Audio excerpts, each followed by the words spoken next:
Te damos la gloria, la honra y el honor. Y todos decimos amén y amén. Denle un fuerte aplauso a nuestro. Pero denle un aplauso bueno, pues. Amén. Bendito Dios, gracias. ¿Está listo para recibir la palabra?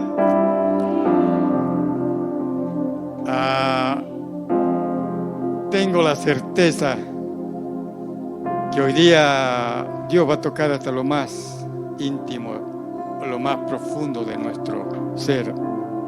¿Está listo? Quiero un micrófono. Amén. Quiero hacerles una pregunta, ¿ok? Vamos a empezar algo compartiendo. ¿Alguien me puede dar una definición de importante? ¿Qué es importante? Vivi ya está viniendo a contestar. Páselo el micrófono.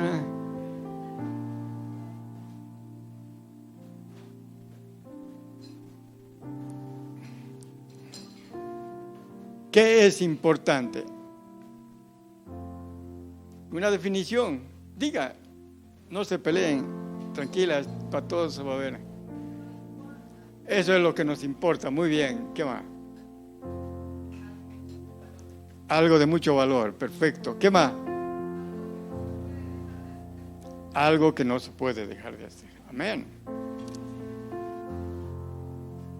¿Qué más?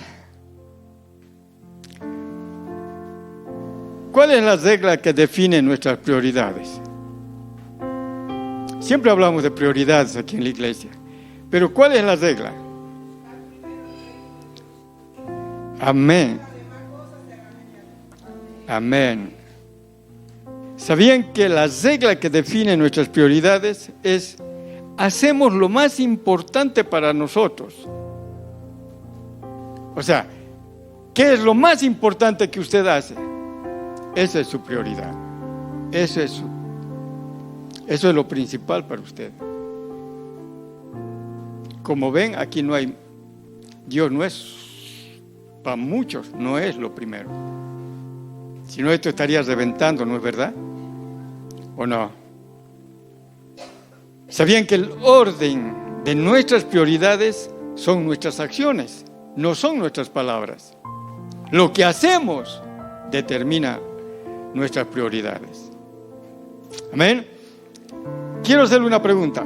¿Por qué la regla dice que lo que determina una prioridad, eso es importante para nosotros? ¿Por qué? Porque ponemos en primer lugar, eso es lo que hacemos. Amén. La pregunta es: ¿qué es importante para usted? ¿Puede contestar? ¿Qué es lo más importante para usted? Amén. Dios es más importante para usted. Entonces, ¿por qué no vienen el día lunes a la oración? Si dicen que Dios es importante para usted, entonces, ¿por qué los miércoles no está lleno esto? ¿Por qué los domingos no está reventando esto? ¿Por qué no leen la Biblia en su casa todos los días? ¿Por qué no oran en su casa? ¿Por qué no alaban y adoran todos los días en su casa? Dios no es importante, ¿no es verdad? Nuestras acciones determinan nuestras prioridades. Le cuento que no es lo único que pasaba solo a nosotros. También lo pasaba al pueblo de Israel en los tiempos de Ageo. Hoy vamos a estudiar el libro de Ageo. Esta es la Biblia. Amén. ¿Quién ha leído el libro de Ageo? Es uno de los últimos libros del Antiguo Testamento.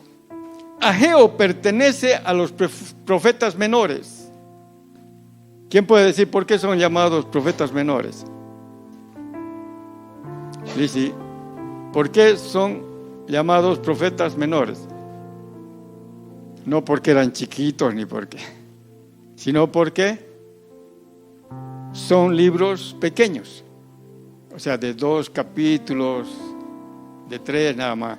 Mientras que Isaías, Jeremías, Ezequiel y Daniel son profetas mayores porque son de mayor volumen sus libros. Amén. Tienen más historia y además tienen más tiempo en lo que han ejercido su ministerio. Lamentablemente, muchos creyentes descuidamos la lectura de estos libros.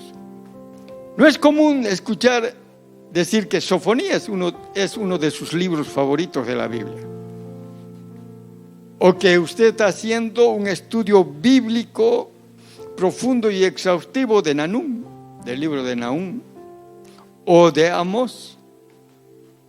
Sin embargo, la realidad es que toda escritura es inspirada por Dios. Amén. Pablo dice en 2 Timoteo capítulo 3, versos 16 al 17: toda escritura es un mensaje enviado por Dios y es útil para enseñar, para reprender, corregir y mostrar a la gente cómo vivir de la manera que Dios manda. Eso me gusta a mí.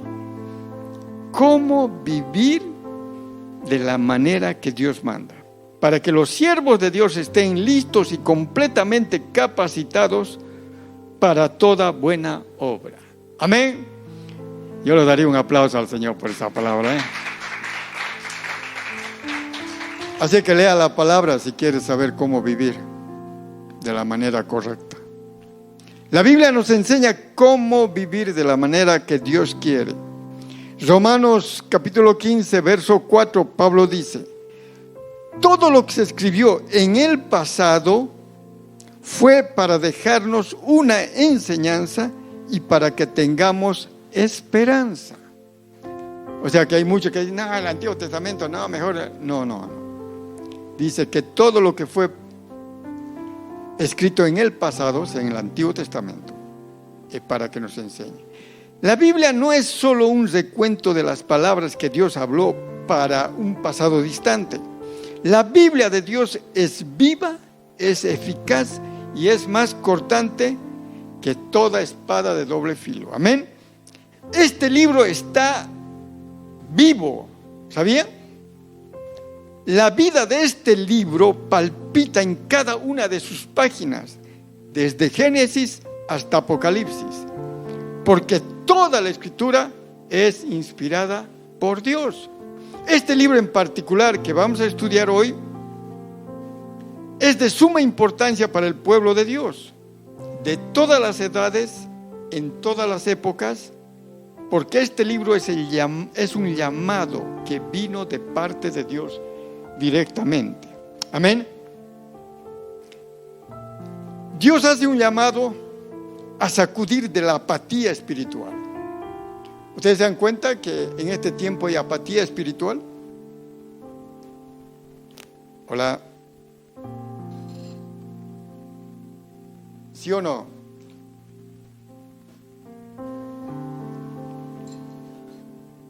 ¿Y saben qué significa apatía espiritual? Es la etapa o tiempo donde el cristiano ha perdido la pasión por todas las cosas que agradan a Dios. ¿Cuántos han perdido la pasión de leer la Biblia? Entonces estás en una apatía espiritual. ¿Cuántos han perdido la pasión de orar? Entonces estás en la apatía espiritual. Hay gente que no quiere congregarse, no quiere evangelizar, ya no quiere perdonar, no quiere tener compasión o no quiere compartir su testimonio. Es porque ha entrado en un letargo espiritual, en una apatía. Y ahora seguro que me vas a preguntar, ¿y cómo comienza la apatía espiritual? ¿Sabes cómo comienza? Cuando nos descuidamos nuestra relación con Dios. Comienza con un pequeño pensamiento. Con un pequeño pensamiento. ¿Y sabes cuál es? Tengo flojera. Tengo flojera de ir al culto este miércoles. Tengo flojera de ir en los lunes a orar. Tengo flojera el día domingo. Tengo flojera de abrir mi Biblia. Tengo flojera. Un pequeño pensamiento que te puede llevar a la lona. Para muchos comienza con un ligero desliz, una pequeña libertad que por algo y normalmente termina en depresión, soledad, desánimo para asuntos espirituales. He escuchado decir, no importa si vienes o no vienes, que eso es de venir todos los domingos, es religiosidad. La Biblia dice, no dejen de congregarse. Y hay pastores, entre comillas, que vienen y dicen, no, es religiosidad venir todos los domingos, que no hay que venir, que hay que más dedicarse a otra cosa. No, primero está Dios, luego Dios. Amén. Amén. ¿Sabían que la apatía, si te dejas por mucho tiempo, se convierte en rebeldía? Por eso el libro de Ageo es un llamado a trabajar con esperanza, con energía para la expansión del reino de Dios. Es mi anhelo y mi oración que Dios, este mensaje, sea para que avive nuestras almas. Que el Espíritu Santo hable a cada uno de nosotros a través de esta palabra que el mismo Espíritu inspiró hace cientos de años atrás, pero hoy sigue viva. Tan viva y tan eficaz como el primer día que Ageo lo compartió. Amén. Así que yo voy a hacer de Ageo. Ageo, capítulo 1, verso 1, dice así. En el año segundo del rey Darío, en el mes sexto, en el primer día del mes, vino palabra de Jehová por medio del profeta Ageo a Zorobabel, hijo de Saladiel, gobernador de Judá, y a Josué, hijo de Sosadac, sumo sacerdote, diciendo: así ha hablado Jehová de los ejércitos, diciendo: este pueblo dice, no ha llegado aún el tiempo de que la casa de Jehová sea reedificada. Antes de estudiar este libro, necesitamos el contexto histórico para poder entender qué fue lo que Dios habló hace cientos de años atrás. Para poder entender qué es lo que Dios nos quiere hablar a nosotros hoy. Ageo es un profeta que ministró a la nación Israel después del exilio de Babilonia. Alguien dirá: Arturo, ¿de qué se trata de esto? Explícame un poco de qué se trata. Saben, Dios había estado llamando al pueblo a que se arrepientan de sus pecados, a que se volvieran a Él. Pero ellos decidieron cesar su corazón a la voz de Dios hasta que fue demasiado tarde. En el año 586 antes de Cristo, Nabucodonosor, rey de Babilonia, destruyó la ciudad de Jerusalén y arrasó con el templo. Y gran cantidad de judíos fueron deportados, fueron al exilio en Babilonia, que era un potencial estado militar en esos días. Escuche, durante 70 días que duró el cautiverio, Dios mantuvo viva la esperanza del pueblo, anunciado a través del profeta, que regresarían del exilio y que volverían a construir la ciudad y el templo. 70 años, hermano. Finalmente Dios cumplió su promesa cuando el rey Ciro el Grande emitió un decreto en el año 538.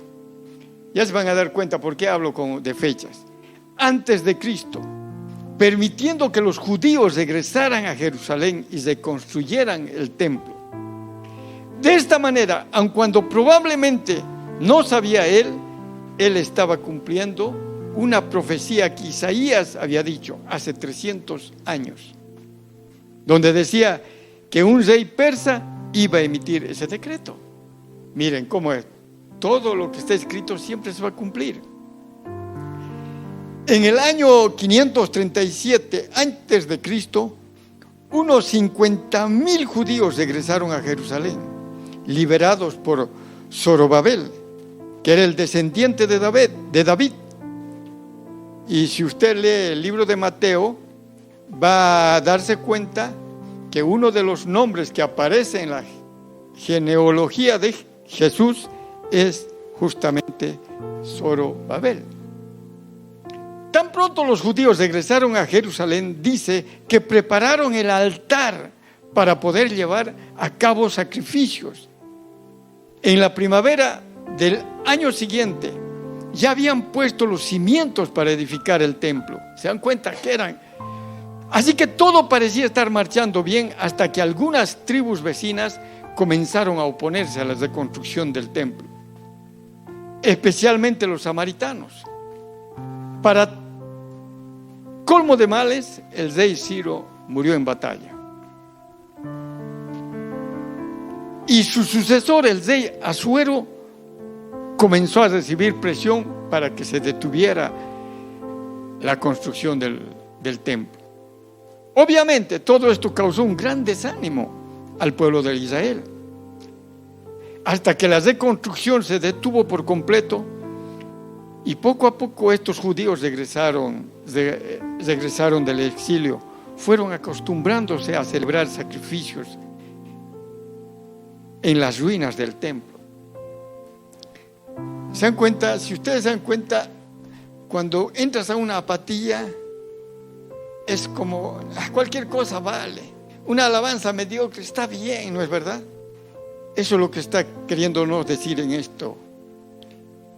Así que mientras se involucraban de lleno en sus propios negocios, en sus propios asuntos, era lamentable la situación que se mantuvo por 17 años hacia el pueblo. Hasta que Dios levantó a 2 profetas, Ageo y Zacarías, para mover al pueblo y retomar la tarea por el cual habían regresado del exilio. Ese es el contexto previo al mensaje de parte del Señor que encontramos en el libro de Ageo. El ministerio de Ageo fue breve, pero que tuvo enorme repercusión en la historia de Israel y en particular en la historia de la redención en general. ¿Saben qué? Dios estaba desesperado, estaba despertando a su pueblo de una apatía espiritual por medio de su palabra. La palabra de Dios juega un papel protagónico en el libro de Ageo, tanto así que en sus 38 versículos que tiene el libro, Ageo menciona 23 veces la expresión como esta: vino la palabra del Señor. O dice, así dice el Señor de los ejércitos. O dice así, declara el Señor, dice el Señor. O dice, Ageo, mensajero del Señor. ¿Se dan cuenta? O sea que todo el libro es casi palabra del mismo Dios de los ejércitos. Lo que encontramos en este libro no es opinión de Ageo. Es Dios mismo el que está acercando a su pueblo por medio de su palabra, para despertar sus corazones y traerlos de vuelta a Él. Lo mismo que hace Dios aquí en CCF, cada domingo, cada miércoles, cuando su pueblo se congrega a adorar a Dios, se hace presente en medio nuestro a través de su palabra. Amén. Amén. Dios obra en nuestro corazón a través de su palabra. Dios convierte a los incrédulos a través de su palabra. Dios santifica y despierta a los creyentes a través de su palabra. Dios mismo ha dicho por medio de Isaías que la palabra que sale de su boca no volverá vacía, sino que hará lo que yo quiero, dice Dios, y será prosperado en aquel para que la envíe.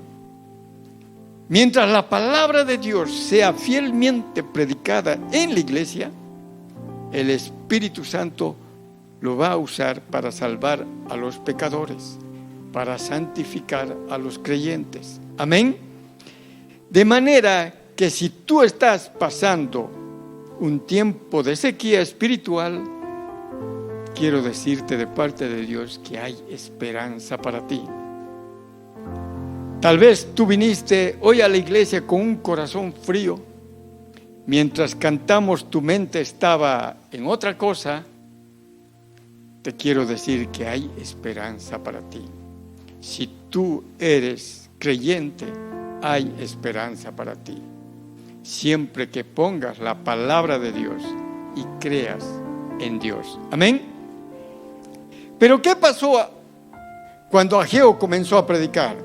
Ageo capítulo 1, verso 13 al 15. Entonces Ageo, enviado de Jehová, habló por mandato de Jehová al pueblo, diciendo: yo estoy con vosotros, dice Jehová. Y despertó Jehová el espíritu de Zorobabel, hijo de Salatiel, gobernador de Judá, y el espíritu de Josué, hijo de Josadac, sumo sacerdote, y el espíritu de todo el resto del pueblo, y vinieron a trabajar en la casa de Jehová de los ejércitos, su Dios, en el día 24 del mes sexto, en el segundo año del rey Darío. ¿Cuándo fue que comenzó a predicar? El día primero del mes sexto. ¿Cuándo fue que retomaron la reconstrucción? El día 24 del mismo mes. Ahora la pregunta: ¿cuántos años tenían ellos con la labor detenida del templo? 17 años. ¿Se imagina? ¿Y en cuántos días Dios lo transformó a ese pueblo de ese letargo? En 23 días. ¡Wow! Lo que no hicieron en 17 años, comenzaron a hacer en 23 días, hermanos. ¿Saben por qué? Porque vino palabra del Señor por medio del profeta. Esta palabra es viva y eficaz, mis hermanos. Nunca permitan que sustituyan la palabra de Dios predicada desde este púlpito para hacer cosas entretenidas, para hacer cosas más llamativas, porque solo la palabra de Dios es viva y eficaz. Amén. ¿Por qué no da un fuerte aplauso? Amén.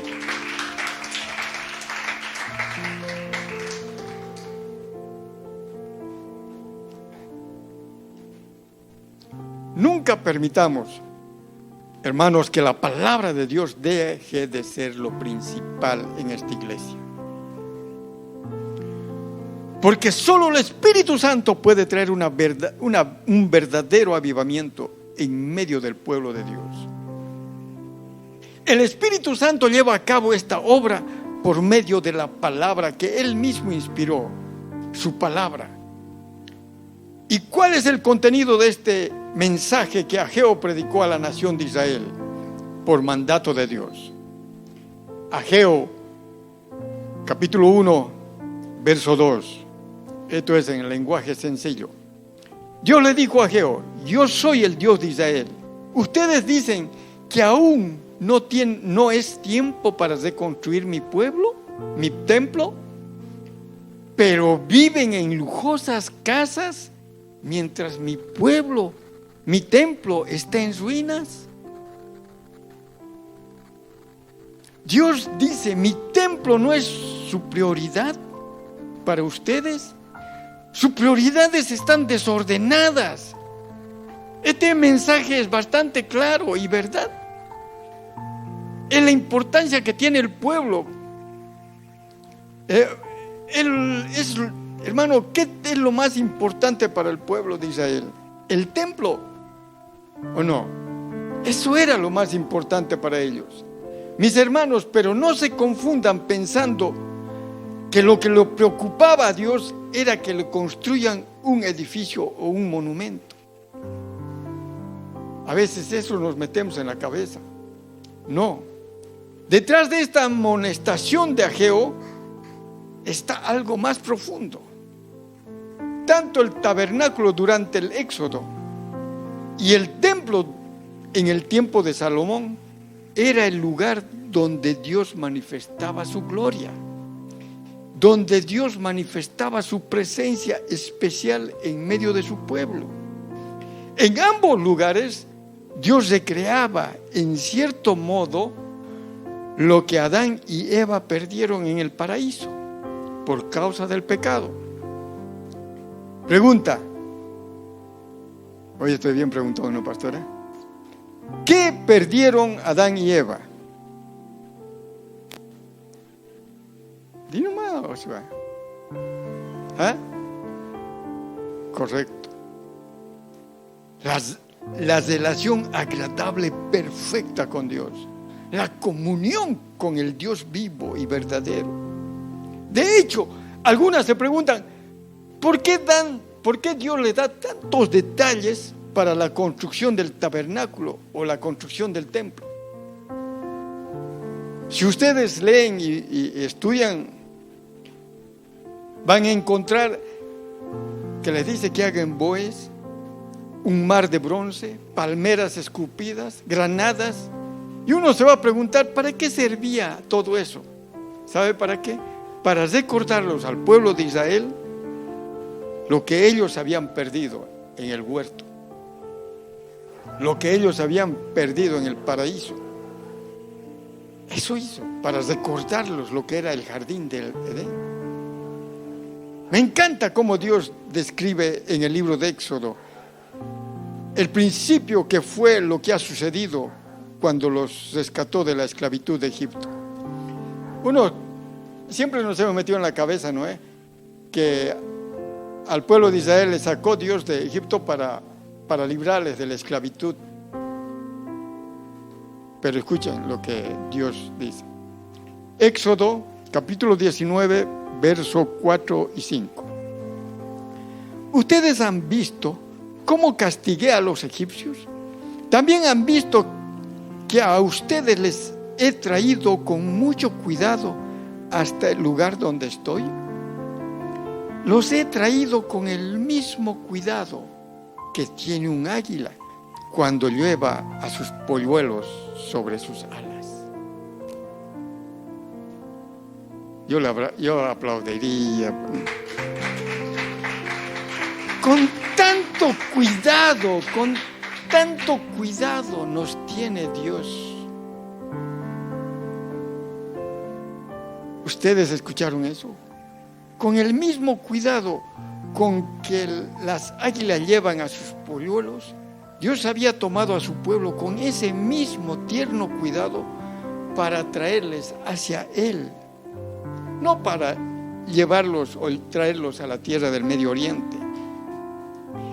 Al final de cuentas, la gran bendición que Dios le dio a Israel en los tiempos de Moisés no fue librarles de la esclavitud de Egipto.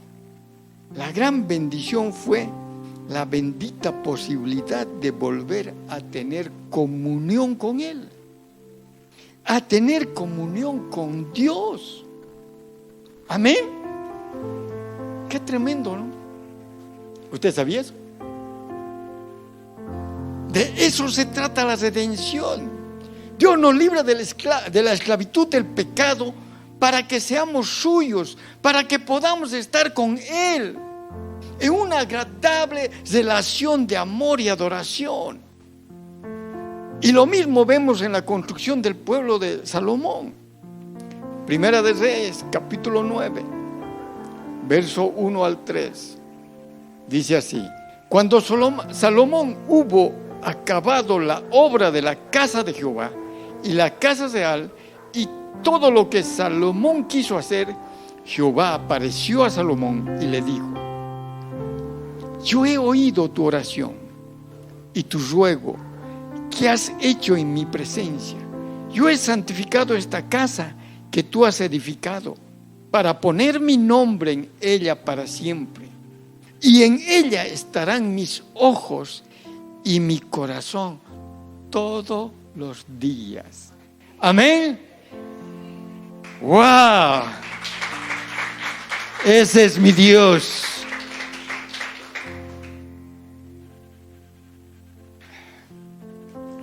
Dios está diciendo a este templo de piedra: yo lo convertí en el santuario para mí. Mi nombre estará allí, mi corazón estará allí, mis ojos estarán allí. Cuando ustedes oran aquí, yo les voy a escuchar como si estuvieran orando en el cielo. Así es que lo que te pierdes el lunes, hermano, por no venir, Dios está aquí. Amén.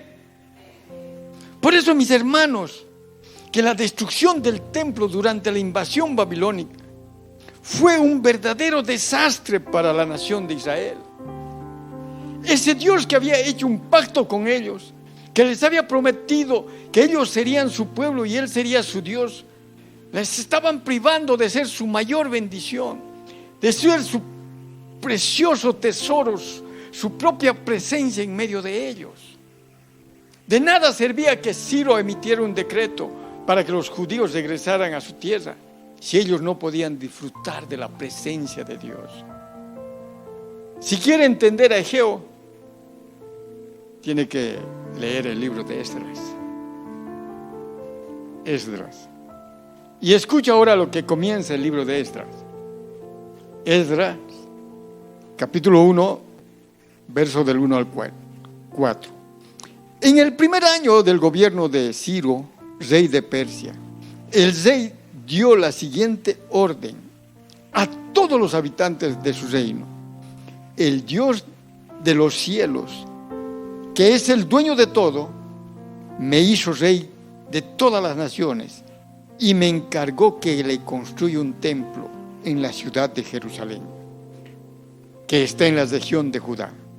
Por lo tanto, todos los que sean de Judá quieran reconstruir el templo, tienen mi permiso para ir a Jerusalén.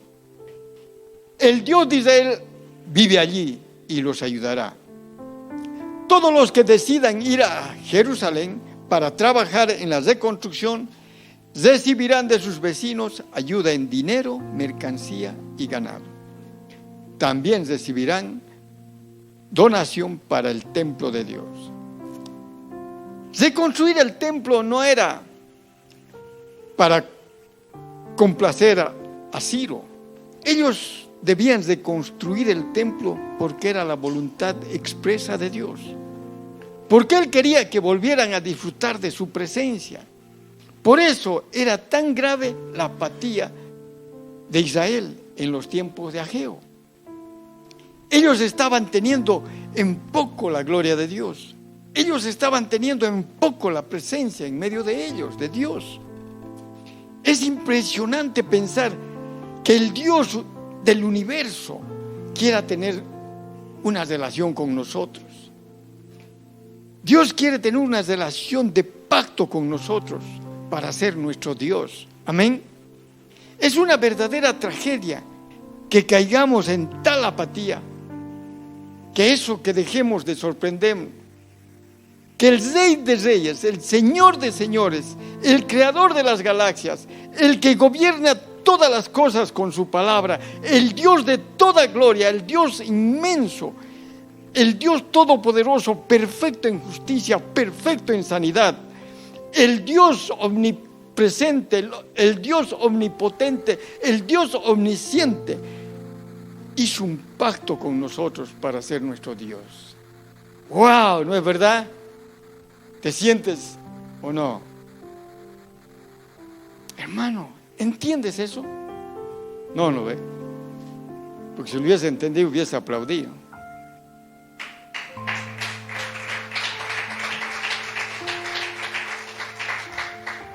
¿Estoy hablando muy rápido, pastora, o no están entendiendo?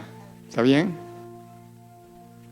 Lo que está sucediendo con estos israelitas en los días de Ageo, ellos estaban tan inmersos en su propio mundo que no tenían tiempo, ni recursos, ni energía para ocuparse de su relación personal con Dios. Cada vez que piensan en el templo dicen, no tenemos tiempo para estar con Dios. No tenemos tiempo para buscar su gloria. No tenemos tiempo para expandir su reino. Y por supuesto, ellos tenían una buena excusa. Este pueblo dice, no ha llegado el tiempo. No es el momento oportuno. Es impresionante cómo el pecado que mora en nosotros nos mueve a convencernos a nosotros mismos que tenemos una buena razón para no obedecer a Dios. ¿Sabían que el pecado nos engaña? ¿El pecado nos seduce? Al final de cuentas decimos, no es el momento oportuno para levantarme a buscar la presencia de Dios en medio de la oración. Decimos, no es el momento oportuno para congregarnos. Ya, después voy a ir. Así dicen los jóvenes, ¿no? No, soy joven todavía, no es el momento, cuando sea ya más mayor. Mentira del diablo, hermano. Es el tiempo hoy. La Biblia dice, no te dejes de congregar, como algunos dicen por costumbre, tienen por costumbre. Porque otros dicen, no es el momento para poner mis dones al servicio. Hay mucha gente que no quiere servir. Ay, no, hermanita, yo sí, está bien. Porque no es el momento para ser generoso en mis ofrendas, para la obra de Dios, para que se siga extendiendo. Nunca es el momento oportuno para ellos. Pero Dios, que nos conoce infinitamente mejor que nosotros mismos y que nos ama tiernamente, nos llama a recapacitar. Y te dice, reflexiona, hijo, reflexiona, hija mía. ¿Sabías que Dios, hermano, no necesita tus dones? Dios no necesita nuestro dinero. Dios no necesita nuestro tiempo. Dios no necesita nada de nosotros. Cuando Él nos llama a venir a Él, cuando Él nos llama a servir, cuando Él nos llama a congregarnos, es para nuestro bien, no para... Es para tu bien y para mí, no es para Él. Él no necesita, no te necesita ni a ti ni a mí, pero Él nos ama con amor eterno. Amén. Dios constantemente llama a la nación a reflexionar. En Ageo capítulo 1, verso 5 dice, pues así ha dicho Jehová de los ejércitos, medita bien sobre vuestros caminos. En el verso 7 dice, así ha dicho Jehová de los ejércitos, medita vuestros caminos. En el capítulo 2, verso 15 dice, ahora pues meditad en vuestros corazones desde este día en adelante, antes que pongan piedra sobre piedra en el templo de Jehová. Ahora considera bien esto desde hoy en adelante. Verso 18 dice, mediten vuestros corazones desde este día en adelante, desde el día 24 del 9º mes, desde el día que se echó cimiento del templo de Jehová, mediten vuestros corazones. Considera bien esto desde hoy en adelante, hermanos. Reflexiona. Lo más sorprendente de esta historia, que apenas unos 18 años antes, estos israelitas estaban apasionados, comprometidos con Dios. Esto sí es una advertencia para nosotros. Tú puedes estar ardiendo hoy día como un querubín. Si te descuidas tu vida espiritual, tu relación con el Señor, tu día a día con Él, vas a terminar apagado. Mis hermanos, cuando el rey de Persia emitió el decreto, un montón de judíos decidieron quedarse en Babilonia, porque se habían acomodado, vivían cómodamente. Pero 50,000 judíos decidieron regresar. ¿Y sabes qué tuvieron que recorrer? 1,000 kilómetros. No era un viaje fácil. Estos hombres y mujeres tomaron la decisión de dejar una vida cómoda en Babilonia para irse a vivir en una ciudad que estaba destruida. Ellos estaban bien en Babilonia, pero estos judíos decidieron salir a pesar de todos los inconvenientes, a pesar del peligro del viaje. Ellos querían hacer la voluntad de Dios. Dice el libro de Esdras que lo primero que hicieron al llegar a Jerusalén fue tomar una ofrenda. ¡Wow!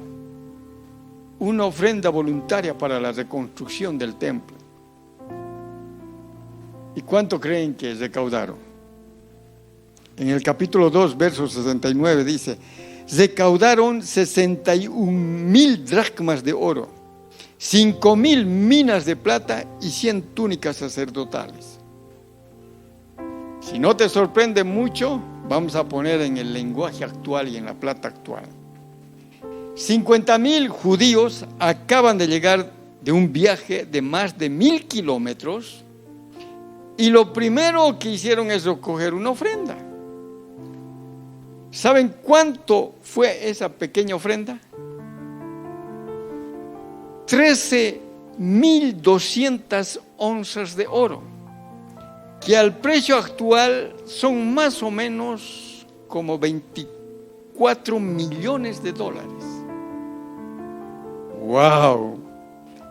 Estos 50,000 judíos ofrendaron 24 millones de dólares para reconstruir el templo, y 3 toneladas de plata y un montón de túnicas sacerdotales. ¿Qué tal? Ese momento, la gloria de Dios estaba encima de sus propios intereses. Pero pasó algo en esos 18 años que apagó el fuego de su pasión por Dios. Ellos no podían decir como Isaías en el capítulo 6, verso 8: tu nombre y tu memoria son el anhelo de mi alma. ¿Usted puede decir eso? Señor, tu nombre y tu memoria son el anhelo de mi alma. ¿Usted se da cuenta, mi hermano, que no se trata de un edificio? Estos judíos tenían la prioridad invertida, porque ellos habían olvidado la identidad como pueblo de pacto. Ellos se habían olvidado lo que eran el pueblo escogido por Dios. Se habían olvidado la redención, se habían olvidado de la gloria de Dios, y en lugar de ellos estaban llamados a ocupar un plan de redención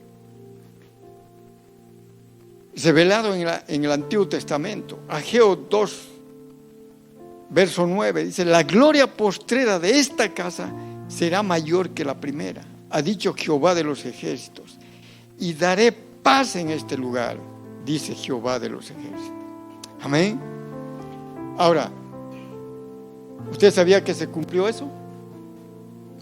¿Cuándo se cumplió? En el libro de Juan, capítulo 2, verso 19, cuando Jesús dice: reconstruiré este templo en 3 días y lo levantaré. Y ellos dijeron: pero hoy en 40 años se ha empleado para poder construir este templo de Herodes, en este caso, y tú, que en 3 días lo vas a levantar, lo vas a reedificar. Pero él no se refería al templo, sino a su cuerpo. Amén. ¿Están entendiendo? En una ocasión Cristo dijo: todos saben que uno mayor que el templo está aquí. ¿Qué dice el Evangelio de Juan, capítulo 1? En el principio era el Verbo, y el Verbo era con Dios, y el Verbo era Dios. Verso 14 dice: y aquel Verbo fue hecho carne y tabernáculo, hizo entre nosotros. El texto griego dice literalmente: Cristo puso su tienda de campaña como un tabernáculo en medio nuestro. Y vino su gloria, gloria del unigénito, del Padre, llenó la gracia y de verdad. Cristo es el templo, hermanos. Cristo es la personificación de la gloria de Dios. Cristo es el lugar donde nosotros podemos encontrarnos con Dios. Cristo es el templo que edifica. Amén. La gloria postrera de esta casa será mayor, porque no hay nada más glorioso que nuestro Señor Jesucristo. Pero recuerde, hermano, que nosotros estamos unidos a Él, y como estamos unidos con Cristo, nosotros, la iglesia, somos el templo espiritual que Él manifiesta su gloria. Amén. Pablo dice en 1 Timoteo 3:15 que la iglesia es la casa de Dios. Y en Efesios 2:20 dice: todos los miembros de la iglesia son como un edificio, el cual está construido sobre la enseñanza de los apóstoles y los profetas. Y ese edificio, Jesucristo, es la piedra principal. Amén. Cada uno de nosotros individualmente somos el templo del Espíritu Santo. Amén. Por eso dice Pablo en 1 Corintios 6:19: cuando nos congregamos todos juntos en el día del Señor, manifestamos visiblemente esta realidad de ser morada de Dios por medio de su Espíritu. Amén. Así que dile a que está a tu lado: tú eres el templo de Dios. Usted y yo somos el templo de Dios. ¿No parece extraordinario? ¿Sabe por qué? Porque no estamos viviendo a cada creyente con los ojos de fe, que cada creyente es el templo del Espíritu Santo, donde mora el Espíritu Santo. Amén. Es una piedra viva de este templo. Es por eso que cuando Pablo concluye la carta de Efesios en el capítulo 3 dice: y aquel que es poderoso para hacer todas las cosas, mucho más abundante de lo que pedimos o entendemos, según el poder que actúa en nosotros, a Él sea la gloria en la iglesia en Cristo Jesús, por todas las edades, por los siglos de los siglos. Amén. ¿Lo podés apagar? Gracias. Aquí está la gloria de Dios. Aquí están los redimidos del Cordero, comprados con la sangre de Cristo. Pero esta profecía tendrá cumplimiento final en los cielos nuevos y en la tierra nueva, cuando el mundo entero será un gran santuario en la iglesia. Amén. Amén. Amén. Lo voy a pedir que se pongan de pie, ya se van a dormir. Pónganse de pie, por favor.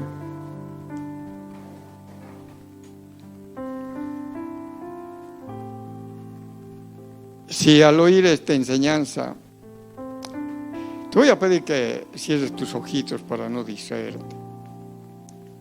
Si al oír esta enseñanza te das cuenta que estás atravesando por un tiempo de sequía espiritual, que estás viviendo en automático, que estás tan distraído con pequeñas cositas de tu pequeño reino, que estas gloriosas verdades tan extraordinarias se han vuelto triviales para ti.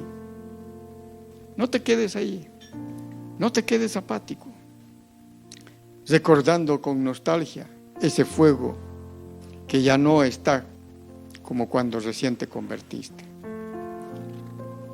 Mi hermano, mi hermana, pide en oración que Dios vuelva a encender esa llama de la pasión que tú tenías un día, esa pasión por Dios, esa pasión de buscarle, esa pasión de ir y doblar tus rodillas y decirle: Señor, háblame. O decirle: Señor, te amo. Y no sé qué más decirte, solo puedo decirte: te amo, Jesús. Tú eres todo para mí. También puedes decirle: Señor, abre mis ojos de modo que yo pueda gozarme una vez más en el perdón de tus pecados, que pueda volver a gozarme en el don de la vida eterna. Señor, abre mis ojos para que yo pueda volver a gozarme en el hecho que Cristo es mi Salvador, que Cristo es mi Señor, que Dios es mi Padre. Oh, Señor, enciende esa llama, Señor. Enciende esa pasión que un día tuve, Señor.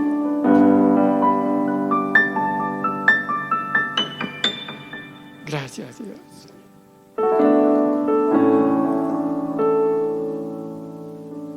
Oh, bendito Dios.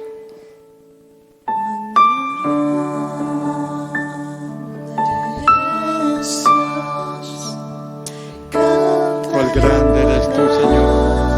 Dile: cuál grande eres, Señor.